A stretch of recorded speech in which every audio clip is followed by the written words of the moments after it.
அஸ்ஸலாமு அலைக்கும். இன்றைக்கி நம்ம ஒரு வித்தியாசமான பொரியல் பண்ண போகிறோம். அதுக்கு முன்னாடி ஒரு சின்ன விஷயம் சொல்லிக்கிறேன். இந்த உலகில் நமக்கென யார் இருக்கிறார்கள் என்று யோசிப்பதை விட நம்மை நம்பி யார் இருக்கிறார்கள் என்று யோசியுங்கள், உங்கள் வாழ்க்கை மாறும். ஓகே, நாம் இப்போது கேப்சிகம் பொரியல் பண்ண போகிறோம். அதுக்கு நம்ம இப்போது ஒரு எண்ணெய் ஊற்றிக்கலாம். ஒரு 2 டேபிள் ஸ்பூன் எண்ணெய் ஊற்றிக்கலாம்.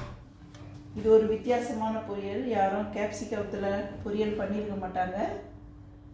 நம்ம இது வித்தியாசமாக ட்ரை பண்ணலாம். ஓகேங்களா? இல்லை தாளிப்பு வேண்டாம். ஒரு வெங்காயம் மட்டும் போட்டுக்கலாம். பெரிய வெங்காயம் 1 வெட்டி வச்சுருக்கேன், அதை இதில் போட்டுக்கலாம். ஒரு கொத்து கருவேப்பிலை போட்டுக்கலாம். இது நான் 2 டேபிள் ஸ்பூன் எண்ணெய் ஊற்றிருக்கேன். இது கொஞ்சம் செவக்கட்டும், வெங்காயம் நிறம் மாறட்டும். உப்பு ஒரு 1/2 டீஸ்பூன் போட்டுக்கலாம். இப்போது வெங்காயம் நல்லா வணங்கிடுச்சு. இப்போ இதில் நம்ம 1 டீஸ்பூன் ஜிஞ்சர் கார்லிக் பேஸ்ட் போட்டுக்கலாம். 1/4 டீஸ்பூன் மஞ்சள் தூள் போட்டுக்கலாம். பச்சை மிளகாய் ஒரு 3 போட்டுக்கலாம். இது நம்ம பாருங்கள், கேப்சிகம் வெட்டி வச்சுருக்கேன். ஒரே சைஸாக எல்லாத்தையும் வெட்டியிருக்கேன். இது 350 கிராம் போட்டிருக்கேன். இதை நம்ம இப்போ இதில் போட்டுக்கலாம். ஓகேங்களா?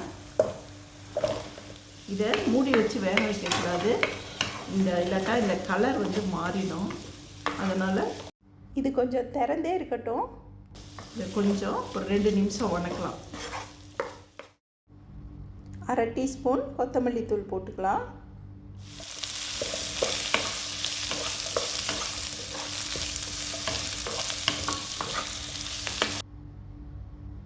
நாலு டேபிள் ஸ்பூன் தேங்காய் துருவி வச்சுருக்கேன், அதையும் இதில் போட்டுக்கலாம். லேசாக கொஞ்சம் தண்ணி தெளிச்சிக்கலாம். ஓகேங்களா? தண்ணி அதிகமாக ஊற்றிடக்கூடாது. ஓகே, கொஞ்சம் கிறிஸ்பியாக தான் இருக்கணும். இப்போது கொஞ்சம் மேலே கொத்தமல்லி கீரை தூவிட்டு இறக்கிடலாம். நம்மளோட கேப்சிகம் பொரியல் ரெடி ஆகிடுச்சு. ரொம்ப சிம்பிள், வெரி டேஸ்டி. செஞ்சு பாருங்கள். உங்களுக்கு உப்பு தேவைன்னா போட்டுக்கோங்க. ஓகே, நான் அடுப்பு ஆஃப் பண்ணிடுறேன். சர்வ் பண்ணி காட்டுறேன்.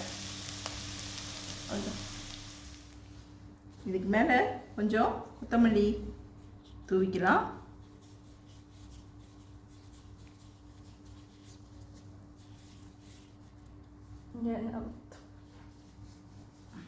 கேப்சிகத்தை ரொம்ப வேக வச்சிடாதீங்க. எண்ணெயிலேயே கொஞ்சம் நல்லா வணக்கிட்டு அப்புறமா தேங்காய் போட்டோன்னே கொஞ்சம் லேசாக தண்ணி ஊற்றி வணக்கிட்டு எடுத்துடுங்க. கொஞ்சம் மொறுமொறுன்னு தான் இருக்கணும், ரொம்ப சாஃப்ட் ஆகிடக்கூடாது. ஓகேங்களா? அப்புறமா இதை நீங்கள் சாம்பார் சாதம், ரசம் சாதம் எதுக்கு வேணாலும் நீங்கள் தொட்டுக்கலாம். ரொம்ப டேஸ்டியாக இருக்கும். என்னை நம்பி செஞ்சு பாருங்கள். ரொம்ப டேஸ்டியாக இருக்கும். உங்களுக்கு எல்லாம் ரொம்ப பிடிக்கும். கேப்சிகத்தில் விட்டமின்ஸ்லாம் நிறையா இருக்குது. இது ரொம்ப நல்லது உடம்புக்கு. நம்ம ஜாஸ்தி யாரும் வீட்டில் செய்கிறதில்ல. இந்த மாதிரி பொரியல் செஞ்சு கொடுங்க, பிள்ளைங்களும் விரும்பி சாப்பிடுவாங்க. ஓகேங்களா? என்னோடய வீடியோ பிடிச்சிருந்துச்சுன்னா நீங்கள் லைக் பண்ணுங்கள், ஷேர் பண்ணுங்கள், சப்ஸ்கிரைப் பண்ணுங்கள். நான் அடுத்த வீடியோவில் உங்களை சந்திக்கிறேன்.